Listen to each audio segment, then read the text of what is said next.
live from Sister Basebone Studio. Urban Teachers Lounge is a platform for bridging the gap between educational scholarship and classroom teachers. Voices will include teachers, administrators, educational scholars, community members, and activists. Hey everybody, welcome to Urban Teachers Lounge. I'm your host, G. Funmilayo DeVoe. This podcast is unapologetically for Black teachers, unapologetically by Black teachers. The purpose of the program is to bridge the gap between educational scholarship and classroom teachers. This week, I have a special treat for you. I have another tenured educator that's gonna, we're gonna read this article together and review it, and it's gonna be great. So go ahead and grab your cup of coffee and let's talk. All right, I'm going to introduce to you a colleague of mine, Osundamisi Fafunke. Yes, she is a 20-year plus classroom teacher. She's taught Black private schools, she taught at public schools and charter schools. So she brings a wealth of knowledge to the stage today. And she also brought this article that we will be partaking in. So welcome, my friend Osundamisi. Welcome to Urban Teachers Lounge. How are you? Good morning. I am well. Good morning. Good morning, everybody, all of your listeners. I am so humbled and so grateful for this opportunity. I'm grateful that you accepted the opportunity to be on the show because we've been talking about this, actually, you and I, for a year. So we've made it. We've made it here. I will tell you that I'm a little hoarse this morning. I don't know what's happening, but we're going to read on anyway. You know what I mean? It's this Georgia weather. You know, we go from 70 degrees to 20 in about 20 seconds, right? So I'm going to start this off this way, the way I try to traditionally do it. I'm going to tell us what the article is, give a little bit of highlights on it, and then kind of guide our discussion with what we talked about. Four things specifically we kind of talked about, and then we can flow after that. But I want the audience to at least know what we're referencing. So the article that my sister shared with us is called "The Promise of Black Teachers' Success with Black Students," and it's by H. Richard Milner IV. I'm sorry, yeah, that's the fourth. He's a scholar, a professor at this time. He was a professor at Vanderbilt in Nashville, Tennessee. And this article is really him interviewing. He did research around researchers. So he actually interviewed researchers that looked specifically at Black teachers pre and post Brown and the effects of Black teachers. He looks at three things that we're going to talk about today. Is one thing that he highlighted as professional racism. I was like, ooh, that kind of made me pause.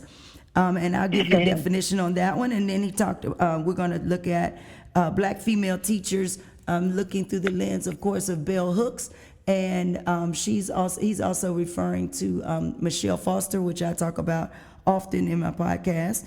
And then we know as Black educators, we're not only teaching the curriculum, but we're teaching our students, particularly Black students, how to survive in a racist society, a racist environment, even academically, even beyond.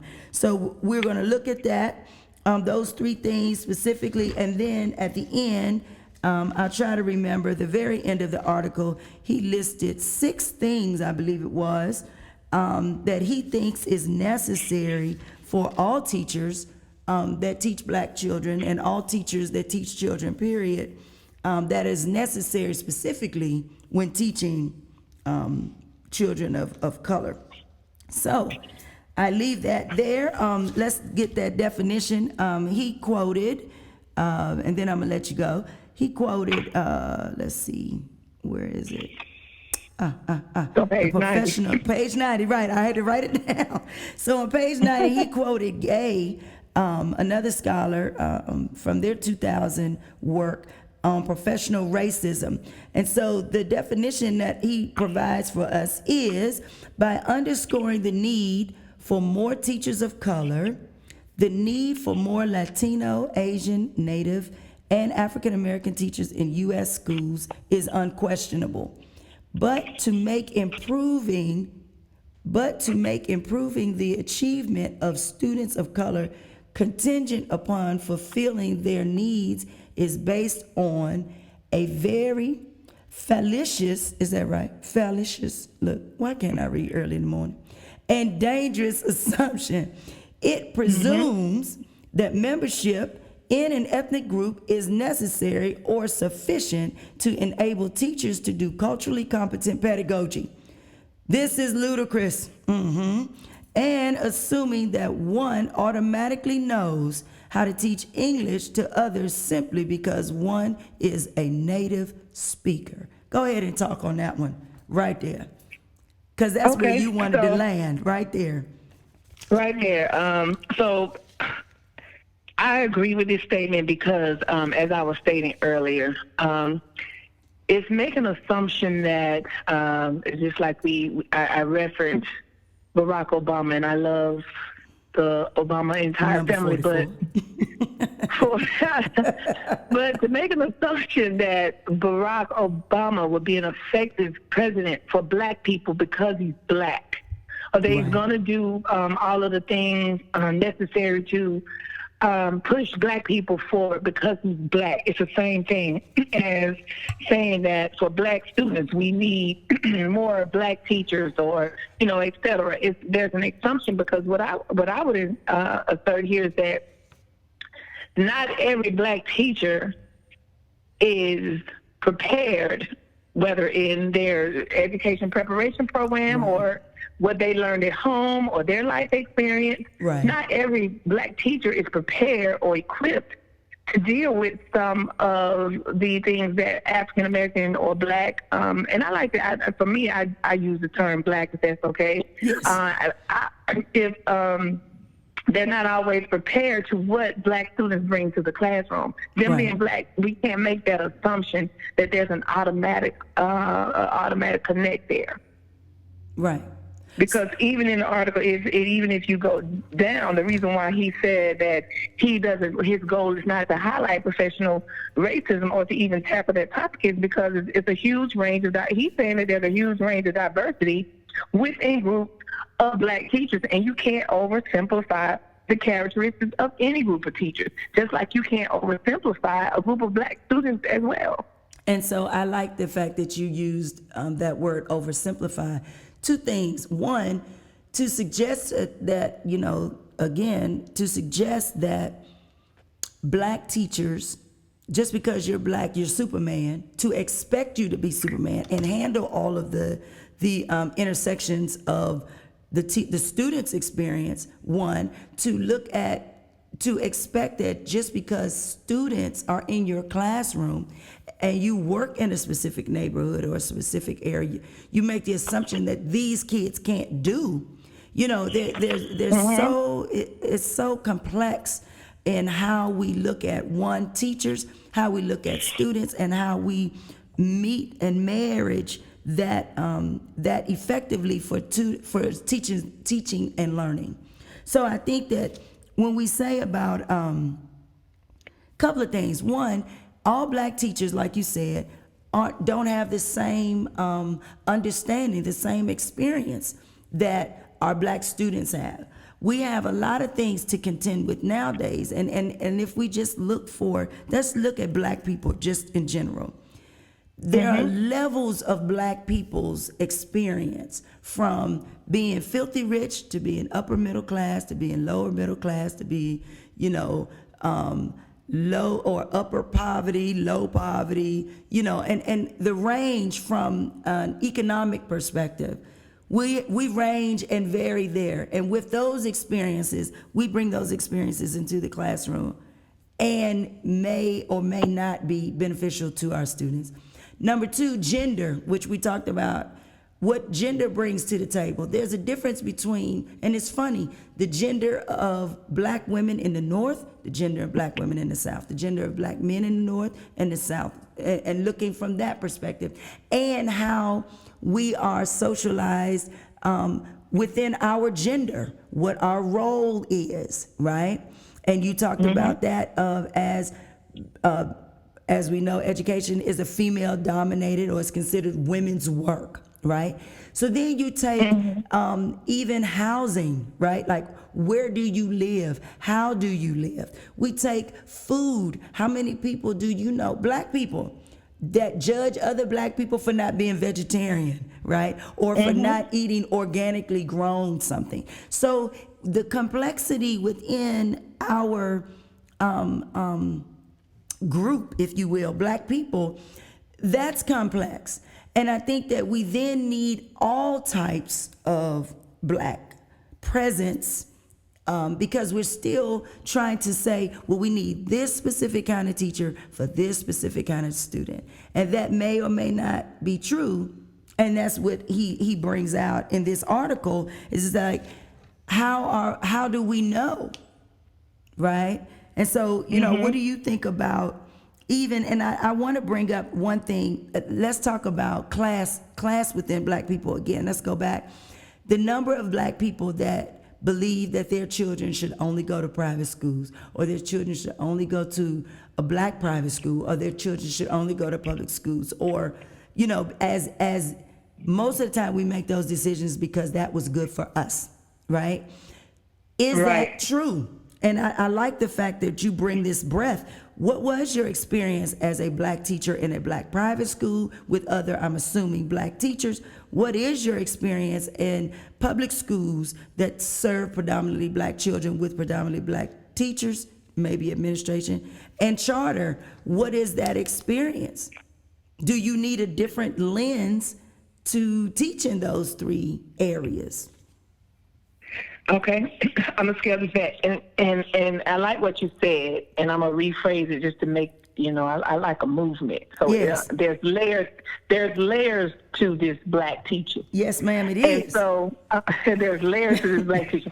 And so the first layer that I uncover, I'll talk about how black students are their social environment, and so. And there's a notion that we as black teachers are critically aware, and even in the article he talks about of the students their out of school experiences, right, or the context that shape their experiences. So, and I feel like I don't know how many people he researched, but that's a strong statement, because I'm gonna go from private. I'm gonna start at private school because that's where I started. What I realized is that the purpose of the school where I work was to, I thought going in, even because of the name of the school, that my goal as a black teacher was to come in and to provide, to educate a group of students who were, number one, black, number two, privileged black, right, and then number three, and I say privileged because when you talk about classism, these were kids who were children of doctors, lawyers, judges, that type of thing. Parents. And then, there you go, educated parents. And then lastly, my goal was to come in and teach them about themselves, okay? Because there was an assumption, and my assumption, that, because they're privileged and they are in this certain socioeconomic group, maybe they've been exposed too much to the other, and they need me to bring them back full circle so that they can realize their blackness, right? So I went in with all of these assumptions. And what I found and what I easily discovered, that yes, they were pretty much well taken care of children, and their parents were very educated, but their parents, although their parents had been integrated into a system that is highly I want to say a majority of the control or the power is in the other hands. Right. These parents did a very good job of preparing these kids at home for understanding their black selves. Right. And so I didn't have to come in with the cape on to save them. And they taught me some things. Right. And they had names, African names already. You know what I'm saying? I won't say their names on here, but they already had. Yeah. Their parents had already established that they would carry African names, West African, East African, whatever. And so it was a shocker. And so it's one of those, what am I going to do now type thing. So again, making that assumption that you're supposed to come here with a cape on and say this group of kids. That was one experience. And so then coming into the public school and say, okay, I know I'm going to have to come in with the cape now. Right. And then with that experience coming in, what I realized is that there's an expectation to have some type of knowledge of what it's like for a kid in a public school, urban school district, what it's like to be hungry, what it's like to be tired because you're having to work and to take care of the other siblings, or you having to babysit, or, you have some unstable living arrangement at home. So again, that's another assumption. Because what I found in the public schools is that while those dynamics are there are also some students in that same building, just like the students at the private school. Right. You understand what I'm saying? So you can't lump all of these, just like the article said, you can't oversimplify, and not, because black people are so dynamic. They have there's so many layers to blackness. It's so many layers. And so and then when you say that it is necessary to put black teachers in front of these kids with an assumption that black teachers are aware, being aware is one thing, but knowing how to respond to those situations is a whole different thing. Right. Because if you're a black teacher and in your upbringing, you did not know what it's like to be hungry because your mother and your grandmother and your aunt, they all were communal, or the neighbors were communal, and no kid went hungry. If there was food on my table, there was food next door, and there was food at grandma's house or auntie's house. So at any given time, we were going to eat. And so if you grew up in that area where the village was more important, that's right, and in full effect, then you don't know what it's like to grow up hungry. It's not that you don't know what it's like to be poor, or you don't know what the struggle is like. You just don't know what it's like to be hungry. And so when a kid is standing in front of you and it's like, okay, you can't do this work because you're hungry, I don't understand that. Why are you hungry? Where they do that at? And so then you coming from a different experience, so you don't know how to respond to this child shutting down because they're hungry. Or when you were growing up, you had to take care of your siblings while your parents worked. That was surely your experience, but you didn't have a choice, and you had a different relationship with your siblings, so it wasn't a burden on you. This is how we grow up. We love each other. This is what we do because we're still in that village mindset. And then you're standing in front of kids who are agitated because they had to babysit, and they're not in that mindset because they got other things they got to do. They got to go hang out with their friends. They got to be on the computer. They got to be on the IG. They got other things going on. I don't want to sit around and babysit my siblings. And so, and they're not even being raised to have that type of connection with siblings where they feel like I'm responsible for my brothers and sisters. And so you're standing there like, why are you complaining? It's almost like this story. I had to walk 10 miles in the snow to the school. Right. With newspapers in my shoes.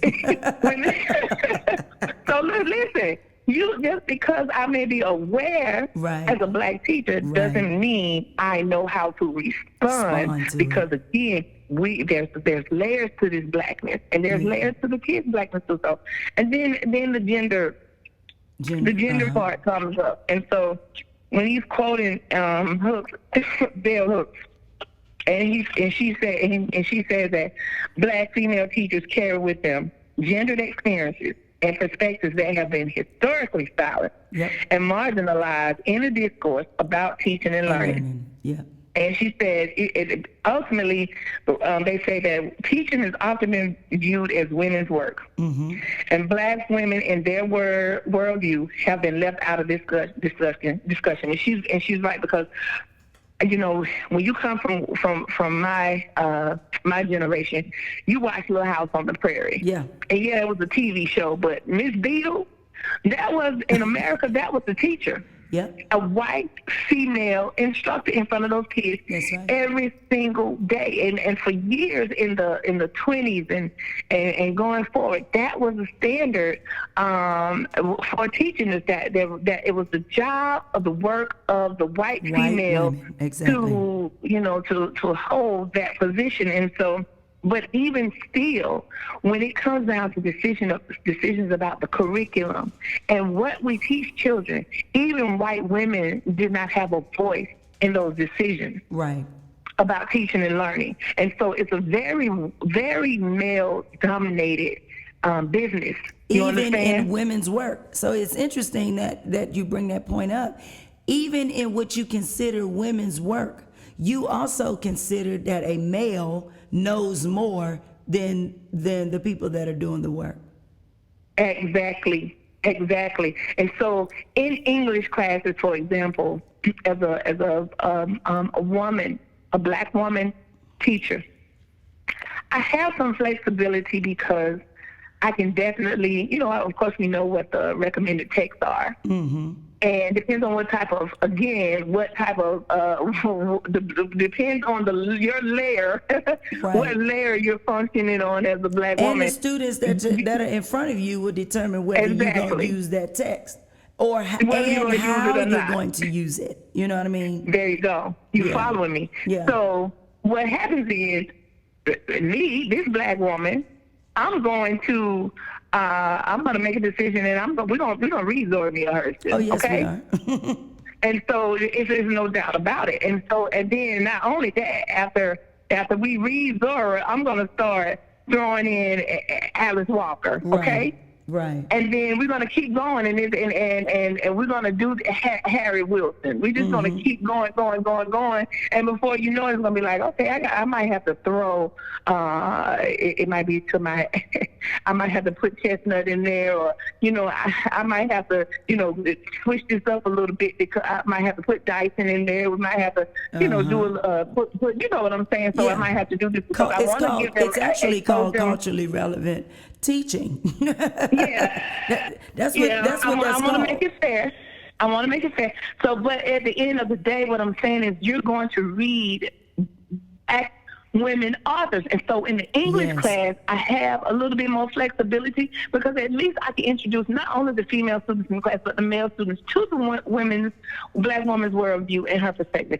However, in the history class, we don't have that liberation as much. Ooh, come on, because speak. I've been a language teacher. I taught English and I taught history. And so when I taught English, I felt liberated because I could bring those perspectives in the classroom. As a historian or a history teacher, I felt oppressed again. You understand what I'm saying? Yes. Because that's when I realized that my voice didn't matter. Even to something as simple as, a couple of years ago, the Congress people, senators and Congress people of Georgia decided that they were going to revamp the curriculum for social studies. Right. Now, mind you, these are politicians. These are not educators. These are politicians. Right. And what they decided, two things that were troubling for me. Number one, they decided that we would no longer use the term Native American. Yeah. We would use American Indians. And so they, in the curriculum, they crossed out, and so we were able to, I was one of the people that vetted those standards, and so I got to see what was crossed out. Okay? So they were, everywhere you would see Native American, it was crossed out, and then on the new side, it said American Indian. So that was problematic to me, because I play on semantics, because, I'm an English teacher at heart. So I'm like, okay, Native versus American. Right. That's a strong, racist, political, discriminatory method right there. it's obvious, it's right in your face. Okay, that was one thing. And then here's the other one. We can't use the word slaves, okay? Yeah. Or Africans. We have to, on the new side, enslaved Africans. So again, I'm gonna play on semantics, because when you say slaves as a noun or as an object, okay? Right. As a thing, you're basically defining the existence of a people. Right. But then when you change it to enslaved, you give the power back to the oppressor, because it's saying, okay, this is something that I was able to do. Or I have control. I did this to you. And that's fine, but at the end of the day, you can look at it however you want. Some people black people will argue with me that I'd rather have the enslaved because it defines the actions that were put on the reason why I'm saying slave was a little bit more effective to me, because it makes me think, and it gives me an opportunity to teach my kids that this is what they're saying, this is what the powers that be are saying, what your existence is, now what you're going to do about it. Exactly. And so that gives them the opportunity. And he said that, where did he write that in the article? The ability, teaching the children the ability or empowering them to, what was that phrasing? Empower them to emancipate themselves. I think that's what it was. Is that what it was? Exactly. Yeah. Because see, when you it's almost like it's subversion. So I put enslaved. So it's like, okay, we don't have nothing to argue about here. Right. They're acknowledging that they did this to us, so we can move on quickly to this content and go on to something else. You get it? Right. That's the whole point of that. And so as and I and others submitted our recommendations for these changes. They were ignored. They were not considered, because as of this day, the changes went forward. So like Bell Hooks says, it's like we are silent. And it's always, I'm sorry, go ahead. Go ahead. I was just saying, and going along with that, it happens everywhere. Now the new thing is, we're going to ask the teachers what they think.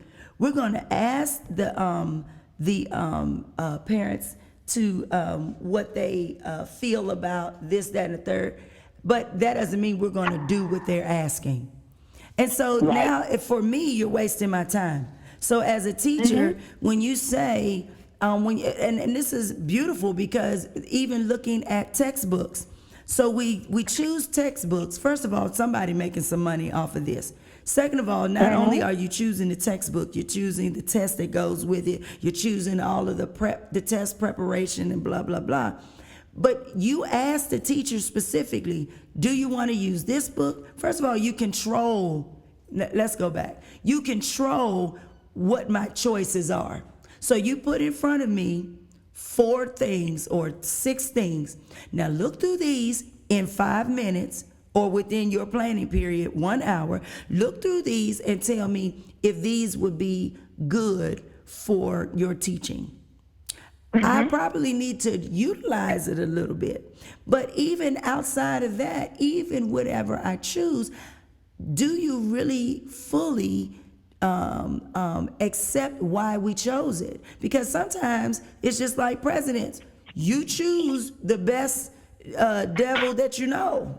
I said it, right? Correct. So Correct. Even with, if you only gave me 6 options, there might have been a 10th option that would have been phenomenal, but that wasn't on the table. So you've already controlled, here's your control sample. I want you to choose from these 6. So all I'm doing is choosing the best of that. And even going beyond, I'm glad that you also mentioned the fact that you have been a history teacher and an English teacher. I think that was powerful. I wrote it down. What you said as a history teacher being oppressed again, and an English teacher finding a certain liberation. And as an English teacher, for me, I know that is probably true, because I can utilize so many ways that even if I use a canon text, if you will, I can still incorporate experiences and things that are relevant to what our kids are knowing or experiencing to help them understand it in context, right? But you don't have, when I think about the importance of, one, we need to teach history and English together, or at least we need to go together. Like, as you're teaching history standards, the English standards need to be going right along with it, so that the kids will then know, okay, in history, you said this. And you may have played with the word of slave or enslaved, or Native Americans and American Indians. I think I'm upset about that as well. But then in the English class, I should be able to provide you some literature that you should be able to then emancipate your own thinking and upgrade to, what do you think about these terms? How do you feel about this? If this was you, how would you think that person would feel or respond? Would they feel marginalized? Would they feel isolated? Would they feel ignored? Right? And then after that feeling, take them to the next level. How then do you liberate? How do you give voice to those people, those experiences, our people, our experiences, other people and their experiences? So I think it's really interesting when we really look at that. How do we, how do our voices get heard? And if we don't get our voices heard, because the reality is, we can talk about it. He gave us a list of 6 things that is necessary, and I definitely agree. But those things, can we do them in our spaces, in our educational places? Can you do that in a public school? Can you do it in a private school? Can you do it in a charter school? I'm going to answer that. And I'm going to tell you, it can be done, but I'm going to tell you how it has to be done. It's almost like, as teachers, we have to become maroons. Follow me on this. In Pedagogy of the Oppressed, this is what it is. He said, listen, he says, knowledge emerges only through invention and reinvention, through the restless, impatient, continuing, hopeful inquiry human beings pursue with the world and with each other. That's so powerful. When he like, that was probably one of the best quotes in this whole book, because this is what you have to understand. And I'm gonna just stay with me, because I'm gonna come back to this. Okay. So in the teacher and teaching and learning, there's this, the teacher is this, like he says, is this narrative character. And your job and your relationship with teaching and learning involves, you are the one that's supposed to narrate the subject or the content. And so, and narration is like you making sure that you narrate this content so that these students memorize this stuff, as he says, mechanically. Okay? So turning them into containers or receptacles to be filled by the teacher. You understand? Right. And so the problem with this is it defies their whole notion of knowledge emerging through invention and reinvention, and through us helping our students to become, to be thinkers, critical thinkers. Yes. And so now, and then I'm going to take that and I'm going to go into, because again, we talk about pedagogy of the oppressed. So it looks different from one period in time to the next. So I'm going to give you what pedagogy of the oppressed looks like today in your world, in my world. It's called PLC.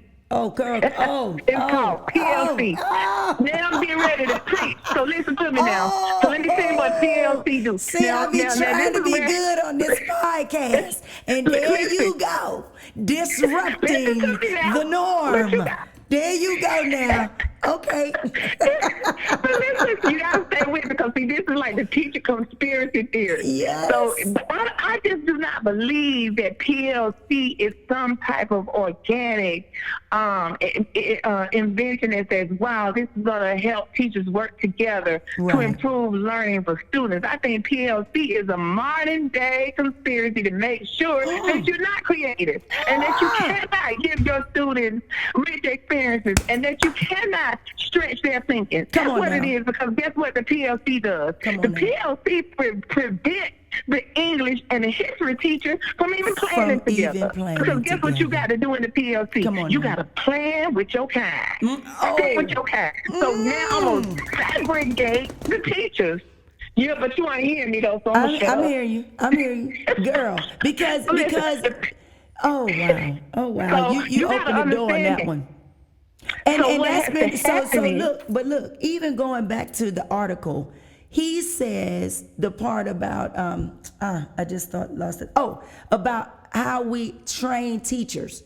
teacher education, teacher preparation programs.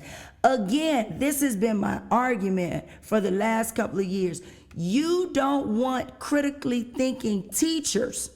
Therefore, you don't want critically thinking students. You want, in your ways, you want to make sure that we control. I said this about choosing a book. You want a controlled environment. So I'm going to say this.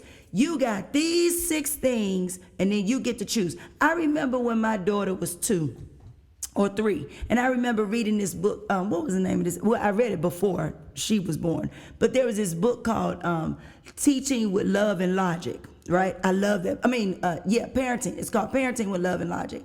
I think there is a teaching book. Anyway, in the book, one of the things it talked about was teaching responsibility. And this is how you teach responsibility to little kids, according to this book.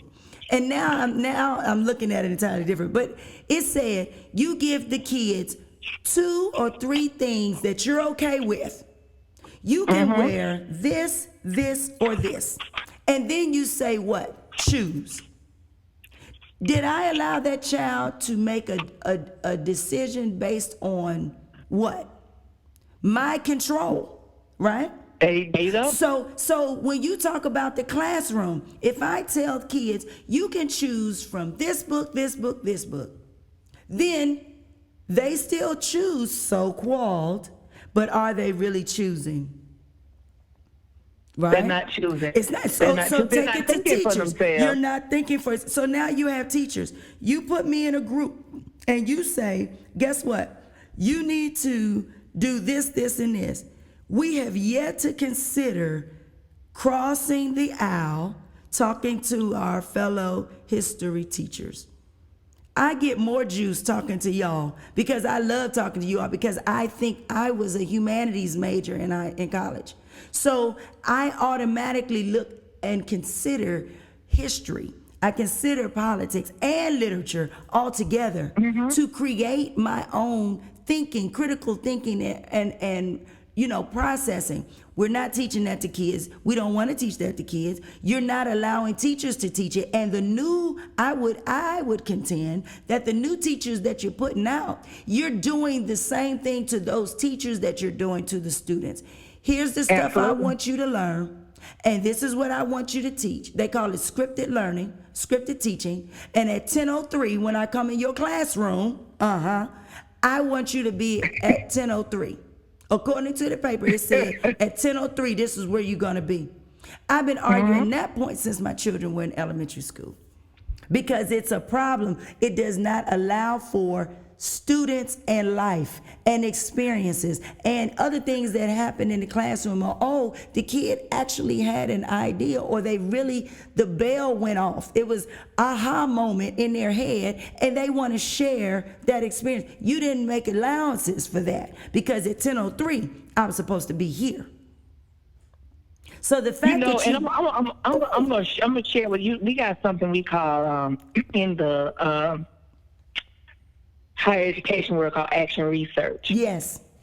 And so I took it upon myself to do, I've done action research so many times, but I said, just basically based on what you're talking about, giving kids choices. So we have something that we call a choice board. And it looks like a tic-tac-toe board. You have to pick, how you're going to, and it's used for when you want kids to present information or to present something that they've learned over that unit. It's usually accommodating activity. And so you give them this choice board, and some teachers tell them you pick one thing, or, you pick 3 ways to present this information, so on and so forth.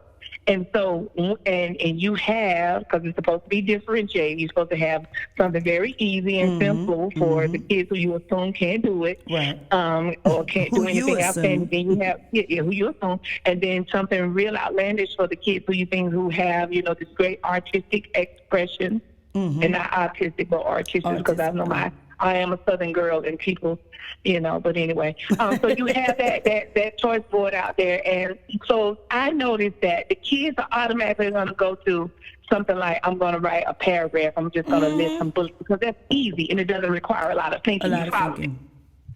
Mind you, I've given you choices. You're saying to yourself, you don't see this right here that you can write a rap or you can and perform it, or you don't notice that you can create a comic strip. They're like, no, I'm just gonna go with this paragraph right here because that's the easy thing. Since you're gonna give me choices, I'm gonna choose the easiest thing and I'm gonna be lazy. That's gonna really, you already did the thinking for me, so I might as well do this. However, stand in front of a group of kids and say, okay, now it's time for you to present this information back to us. Right. And you tell me how you want to present it. And the quiet and the coldness that goes up the room. Because at 8th grade, I'm going to give you at 8th grade for the last 7 years of your educational lifespan, you've been given choices. You've been somebody who had the power to control your choices. And now I'm standing before you and tell you tell me how you want to present it and it's cricket. Because then, so right now, it's not about the choices, it's about you're making me think. And I've never had to do that before. And let's take it deeper. You almost can see it lined up with this testing thing. So kids started this foolishness of not them, but the testing started 3rd grade. If you don't pass the 3rd grade test, you ain't gonna go into 4th grade. If you don't pass 4th grade, you ain't going to 5th grade. The problem is right around 3rd grade is when you started killing their creativity. So as a high school teacher, a high school English teacher, as you're familiar with, here's the problem that I have all the time when I ask for your voice. So right now, prime example, we're reading Julius Caesar. I said, you're going to choose one character from Julius Caesar, your favorite one, and you're going to go to, let's be fancy, you're going to watch the movie Black Panther, because it is Black History Month, and let's make sure we acknowledge that, right? So I want you to look at Black Panther, and I want you to choose one character, your favorite character from Black Panther, and you're going to compare and contrast, or compare, or only contrast those two people.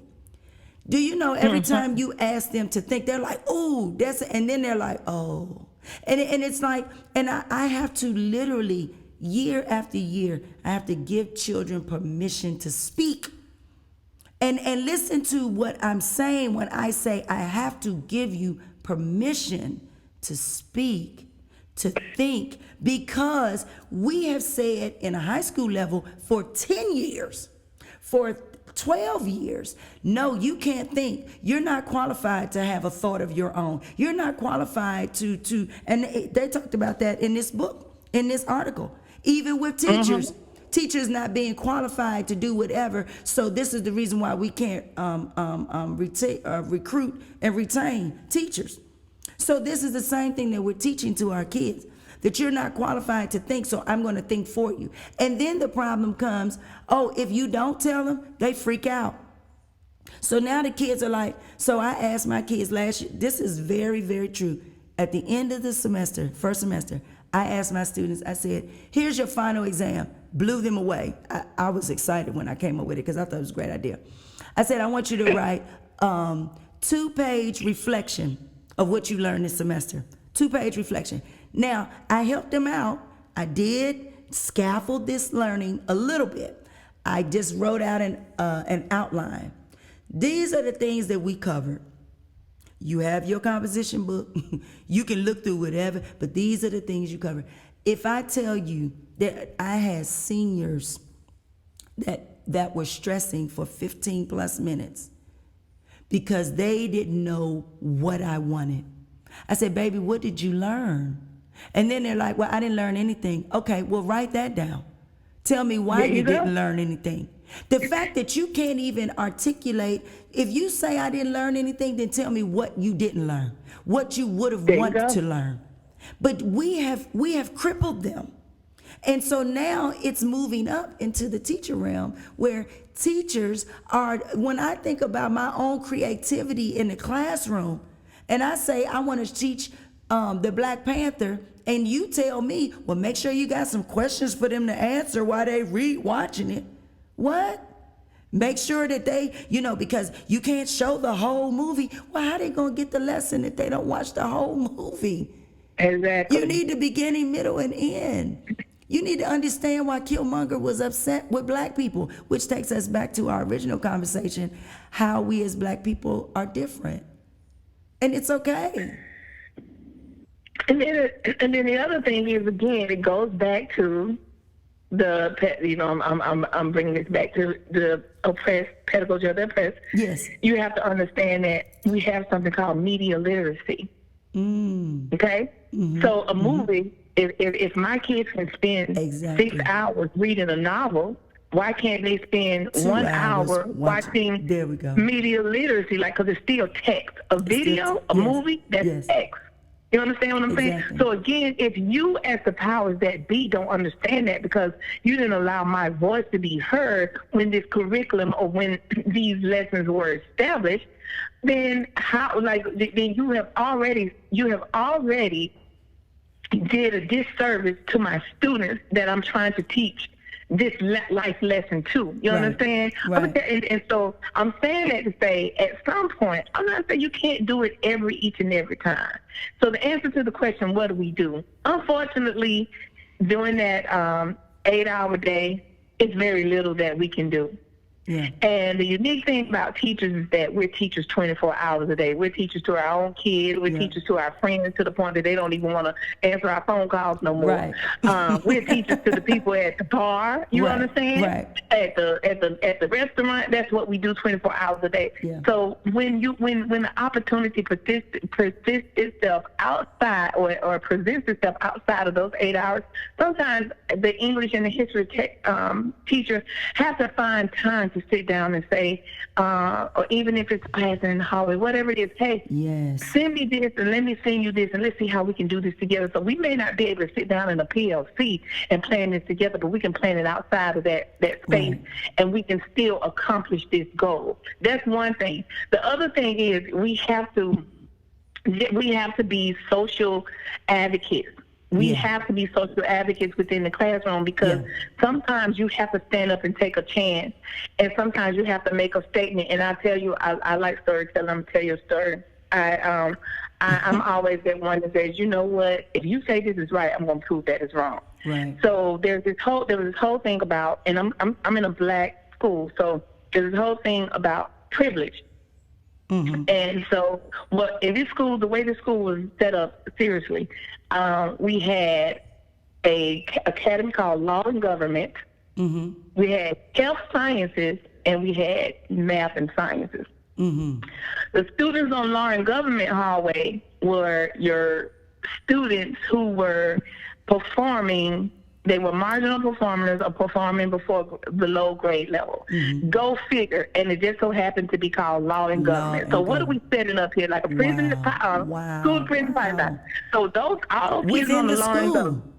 Yeah, I'm trying to tell you now. I can't make this up. Mm-hmm. So on the health sciences, side, these are the children that you're saying that they are going to work within a theme of careers that's going to be making sure I don't have the coronavirus today. Right. And these are your mediocre students who might be able to do the work, but not quite.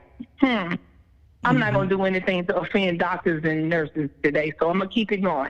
And then on your math and sciences level, which they were located on the top floor by themselves, isolated from us on the bottom floor, because I'm always going to work with underdogs. Right. Math and science kids were on the top floor, and they got to go on the international trips. They did all of the educational field trips. They got all of the resources, because these were where your gifted kids were. So I said, I'm going to go get gifted certified. Right. And people thought that I wanted to be gifted certified because I wanted to leave. I didn't want to be the underdog no more. No, I wanted to be gifted certified because I was a social advocate for my kids down here on the bottom floor. Right. So when I went through this gifted certification program and learned how they taught gifted children, when I finished that program, I came back and I applied that in my classroom. Right. So I took a whole entire school year and I said, you know what? I said, this is what we're going to do. And I got all these standards, these ELA standards in front of me. I said, we're going to learn some ELA. I said, but the first day of school, we sat in there, first couple of days, and we read Romeo and Juliet, because that was one of the texts, okay? I said, we're going to read Romeo and Juliet. And then I'm going to come back to the article. Like I said, stay with me. This story going to make sense. Mm-hmm. We can't assume, because we're so diverse as teachers, there's layers to this blackness, right? So we can't assume that we know their experiences. So we read Romeo and Juliet. And so then I stopped. I said, now we're going to create a film We're going to rewrite the story of Romeo and Juliet, and we're going to create a film, and we're going to write it and create this film from your experiences. I'm not going to tell you what your experiences are. You're going to show me what your experiences are, because I don't know. Exactly. And so when I tell you we had auditions. We had the group of kids. If you wanted to be an actor, you had to apply to be an actor. You had audition. You wanted to be on the writing team. You wanted to be on costumes. You wanted to be videography. Every part that you can think of making a movie, these kids apply. And what we did this the whole entire school year. And I promise you, people will come in my room to observe me and want to know, how does this apply to the standard? And I would tell them the same thing. Watch my scores at the end of the day. Because guess what? When the kids wrote the script, guess who approved the script? For grammatical errors, for syntax, for study verb agreements, all that stuff that y'all think is important for these kids to learn. That's what we did. Right. And so, but it was practical, and it was done in a way that they were engaged. And that's where your action research. Learning language. Yes. There you go. When these kids were speaking their parts, it was their peers that told them, no, you should say it like this. You could say it like this, because then they started to get into dialect and all of those things. So when at the end, we screened had the technology leader from downtown come and do the green screen. We shut the auditorium down. We made this movie, and the movie was literally like a 9-minute movie that we spent a whole year making. But guess what? When I tell you that not one of them kids, and I only did this in one class, when I tell you every last one of those kids, except for a few, exceeded expectations on this, because we were still doing CRCT. And the ones that did not exceed expectations, I did not have one kid in that class that failed that test. Right. Why do you think that is? Because the whole year, they were challenged to think. And so the way the level of thinking that was required of them, you think they can't think and figure out how to answer a stupid question on a standardized test? Are you serious? Right. Please. Right. But the thing is, the question really is, do you want to educate children? Like, do we really want to educate children, or do we want to look at children as the doers?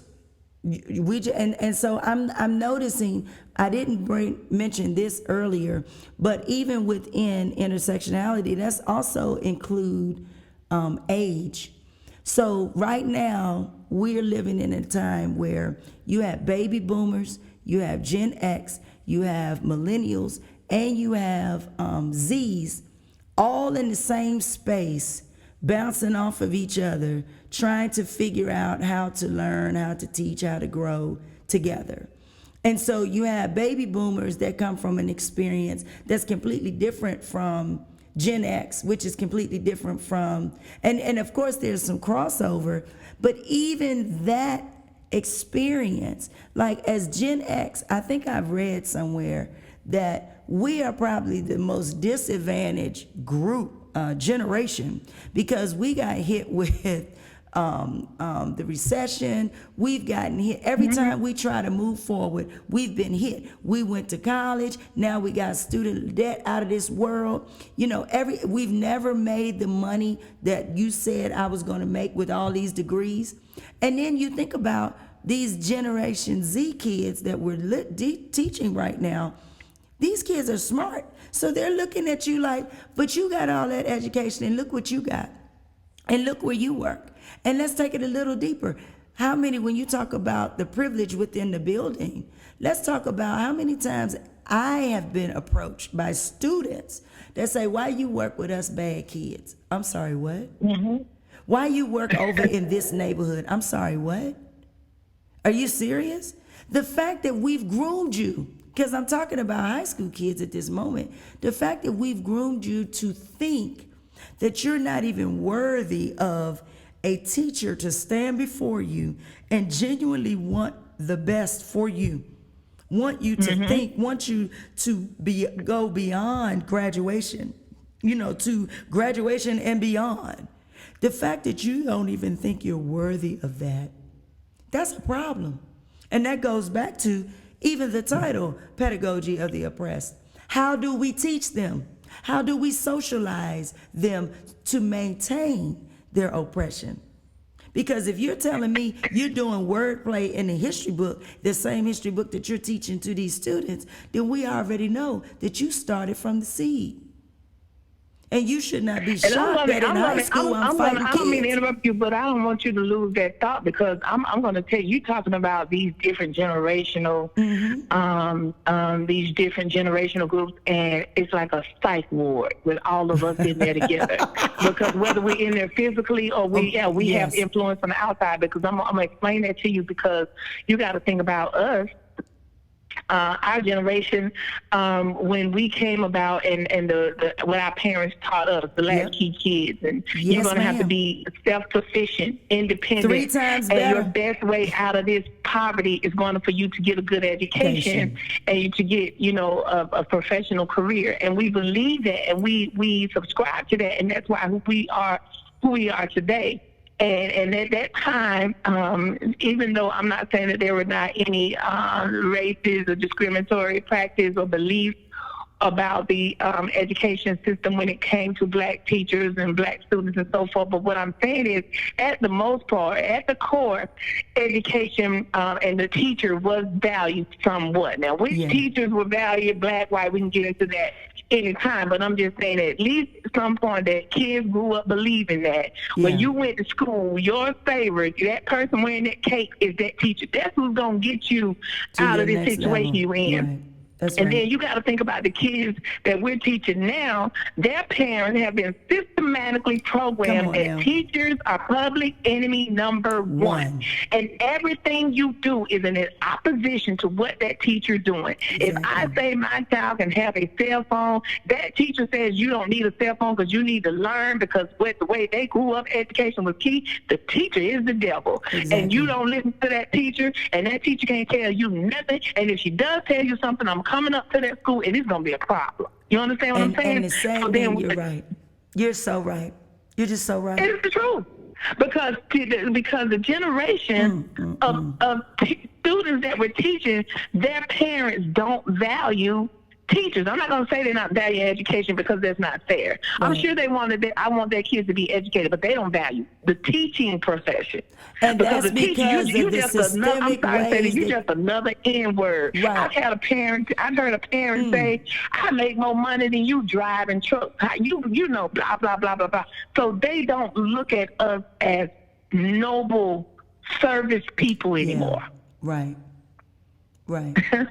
And that is what I was going to say. That's systemic, because when I look at, let's take for example the board meeting. I've gone to a couple of board meetings this year, and I'm listening to the parents, and I'm like, I'm a parent.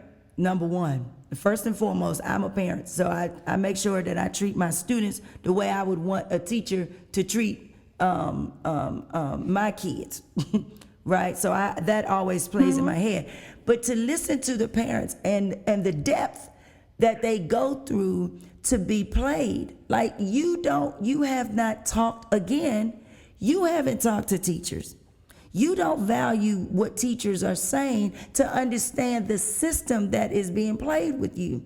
So right now, the fact that you're saying you want good schools for your kids, I want good schools for my kids too. Here's the first thing that you don't know. Where's the money?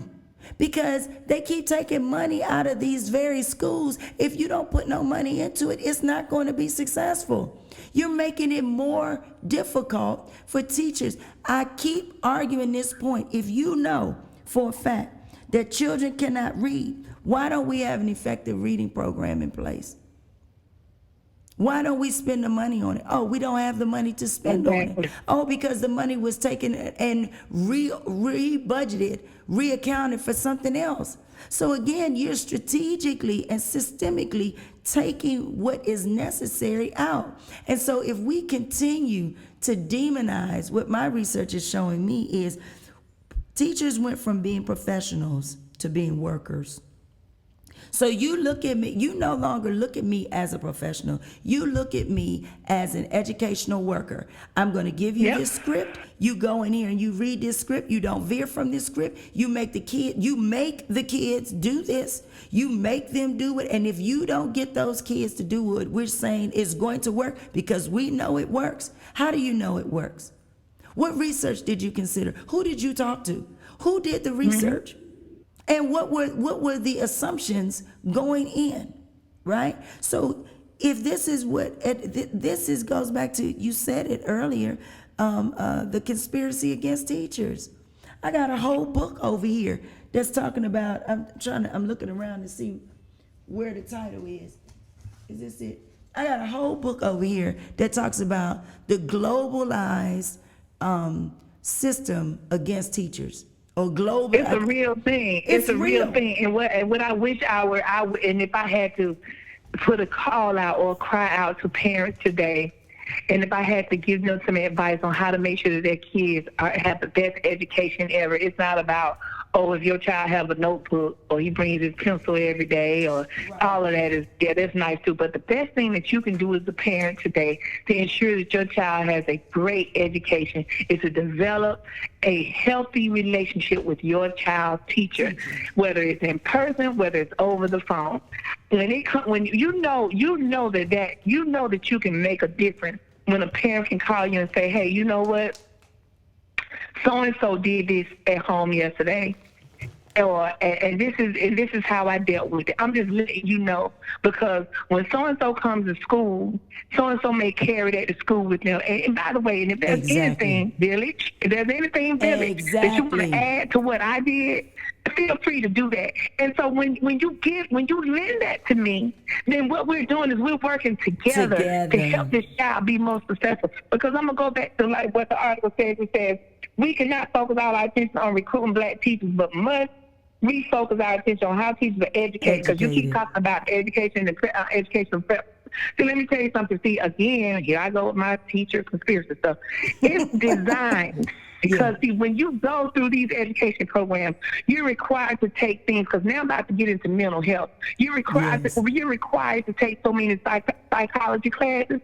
You're required to take classes on, to help you be aware of child development and to help you be aware of some of the mental and emotional challenges that children are going to have, because there's an unspoken expectation that you're not just a teacher, you're also their therapist. Because this is what we have to come to. Teachers don't have the same liberties as a doctor. If I say I want to go be a gynecologist and I want to look at the women's organs all day, that's all I'm going to do. Now, nobody's going to call me from another office and say, hey, I know you're a gynecologist, but I need you to come over here and perform a brain surgery. Right. This is the only profession that you're not allowed to specialize. So because we're a teacher, we're supposed to be everything: the mama, the daddy, the uncle, the nurse, the doctor, the doggone psychiatrist, the therapist, the car salesman, and the car repair person. We got to be all of those things just to get a child to learn. So this is what I'm going to tell you. And that's fine, but if you're going to require me to take, if I have to, if it's just my sole purpose coming here and educate and to provide therapy for students who have these mental and these emotional challenges that they bring that's going to impede on their learning, then this is what I need to know. I need to know, how can we build a relationship with our parents so that we're both aware of these psychological and emotional issues and challenges, and how are we going to deal with them. You don't give me the chance to figure that out. You just want me to teach a standard. Right. And if the standard does not, if the standard does not result in this child getting an 80 or above, then it must be something wrong with the teacher. Or you didn't do something, because you didn't do your work. Right. You didn't do your job. Right. And that's so unfair. It is unfair. Because they don't not all of them come in your classroom mentally and emotionally balanced. Or even ready. Because we're not emotionally balanced. Exactly. So I'm going to take that even further. One, I wanted to share one story, and then I'll wrap it up with this, the 6 things that this writer said that we need to look at. But one, so last year I had a young lady that she was a senior, and I actually taught her 10th grade. I taught her 10th grade English, and I had her last year, I think, for an 11th grade English class. So it is literally 2 days, a week before graduation, and she hadn't completed an assignment that I gave her. I'm like, look, you're going to do this, period, point blank. I'm not allowing you to walk out this building without you doing this. And basically, I want her to do a business plan, because I know that in her other English class, they had to do a research paper, right? And the business plan is also a research paper, but I was looking from the lens of, we keep yelling this college and career ready. So my thing to those seniors who were taking my class, I told them this: here's the deal. As a senior, you need to be college and career ready. So your senior English teacher is making you college ready with having this paper for a college level, right? To understand research paper. I'm making you career ready, right? I'm adding a lens to you by requiring you to at least struggle through a business plan. Like, I know it's not gonna be perfect, but I want you thinking about it. What would you wanna do, blah, blah, blah. Fast forward, it's like 2 weeks before school is these people about to graduate. The little girl's mama come up to the school, and she's ready to rip me a new one, because I found out, because when she was downstairs calling my name, me out of my name, oh, Mr. I need to talk to her, and she did. So all that got back to me. But when she met me, I said, Mom, let's start here. Isn't it interesting that I've taught your daughter for 3 years now? 3. And I've never met you before this moment. Wow. I said, so let's start here. I would contend that the reason why your child made sure that I didn't meet you is because she knew that when we met, there was going to be a whole different conversation. Because what she's saying to you and what she's doing for me, she knew that was going to be a problem. So when I presented that to Mom, she was like, huh. I said, let us ask your daughter, baby girl, why didn't you introduce us before? Because you made it sure I kept reaching out, but your mama came up to the school several times, but she never met me. At the end of that, the mother was like, oh no, you're gonna do this paper or else. Like, Mama turned up. And I said, this is something that I know in 20 years of teaching. I tell students all the time, baby, when I meet your mama, I'm going to win, because I am first a mother. And I know what your mother wants and expects of you. And I know that your mother may or may not have met teachers that, see your potential.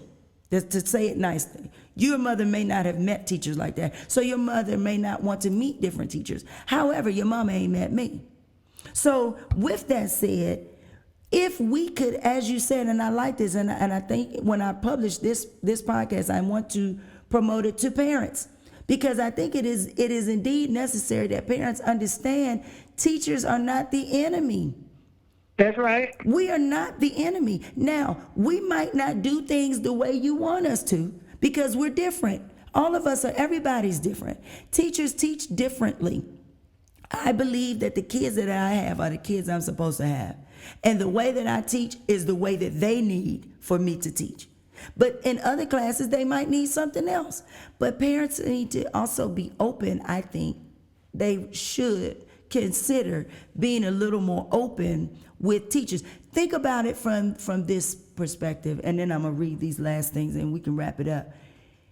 If teachers didn't matter, right? If teaching was not important, then why do they make it so difficult for teachers? It's the same way with voting. If voting wasn't important, why do they make sure that Black people can't vote? Preach. It's the same thing. So if we, and I'm gonna leave that right there. I'm gonna leave it right there. I'm not even gonna go any more explanation. And then I'm gonna say these last 6 things, and then we're gonna say our final words, and then I'm definitely gonna have you on here again. So the 6 things that this writer wrote, the 6 things that he thinks that came out of this research, 6 things that teachers need. 1, to be culturally responsive or to have culturally responsive classroom management approaches, number one. Have culturally informed relationships, and these relationships are teachers and students. Two, of course, the mentoring and the role modeling piece.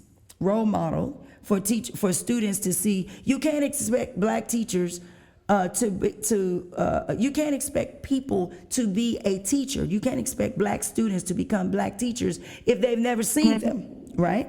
And then he moves on to say what we just talked about, parental connections. And I'm going to read that in detail. He said parental connections, they learn and deepen their knowledge, understanding, and awareness about black parents and their concerns in many out-of-school contexts, such as, here we go, and we didn't even talk about this, such as church or the beauty shop. They respect parents of their students. They do not insult or talk down to the parents, and the parents respect the teachers. They work, what did we just say? Together for the benefit of the students. So parent connections. Correct. And then the last two, culturally congruent instructional practices. Teachers refuse to allow their students to fail. They develop appropriate, relevant, responsive, and meaningful learning opportunities for the students. Then the last thing is counter narratives on the behalf of black students. And that's what you talked about with us being social justice activists. Like, we have to make sure that we provide a counter narrative. I want you to know Shakespeare. I like him. I like Edgar Allan Poe. I like Nathaniel Hawthorne. But you best believe I love me some James Baldwin. You talk about Maya Angelou, Toni Morrison, Bell Hooks. Like, we love these people too. And our children, not only, but we're talking about black kids right now, not only our children, but our children need to have a cultural foundation that is inclusive of the vastness and understand the vastness of black people as a people. And black teachers need to also have that same experience to understand the vastness of black people, to understand the vastness of tools that are necessary. Every kid doesn't need a disciplinarian to be their teacher. Every kid doesn't need things that have been put in our heads systemically. Oh, because they poor, they can't read. No, they can't read because we ain't teach them how to read, because you kept teaching me or telling me that I needed to do this, instead of getting back to the basics and making it relevant and making it fun and teaching them to think. So with that, I'm definitely glad that you're here. I'm so glad you came here on this show today. Osundamisi. I'm very, like, this is, like, my wrap up is real smooth. Come on with the smooth wrap up, honey. Smooth operator. I too like Dr. King have a dream, but it's a little different. Yes. I want black kids to be able to disagree. Yes. Or to say, I don't like, or I disagree with Dr. King's method because of so-and-so, but also be able to break down his method. Yes. I'd rather go with Malcolm X's method because of so-and-so, and vice versa. That's my dream. I want our kids to be able to say, Booker T. Washington's theory on how African Americans should be successful in this country, I disagree with that because of this, and this. Or W. Du Bois' method of the talented 10, I disagree with that because of this, and this. I'm a Washington fan.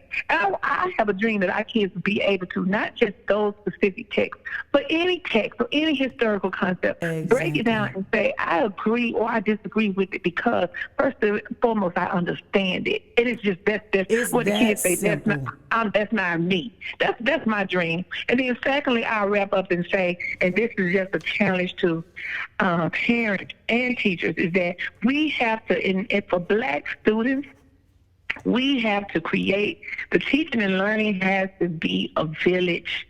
Yes. It has to be a village. We have to work together because we can't do it without one another. Because what you understand as parenting, I may understand as parenting differently because there's layers to this blackness. What Yes. I understand is teaching and learning may be different to what you understand in teaching and learning, but we both have an understanding of what it means to educate a child, because the parent educates and the teacher educates, and therefore, since we're both educators, let's do this as a village. That's how that's my final say. I agree. So thank you so much for coming. I'm glad that you were here today. I'm glad that my audience was here today. I hope that you and the audience share this podcast with the community of teachers, scholars, and activists.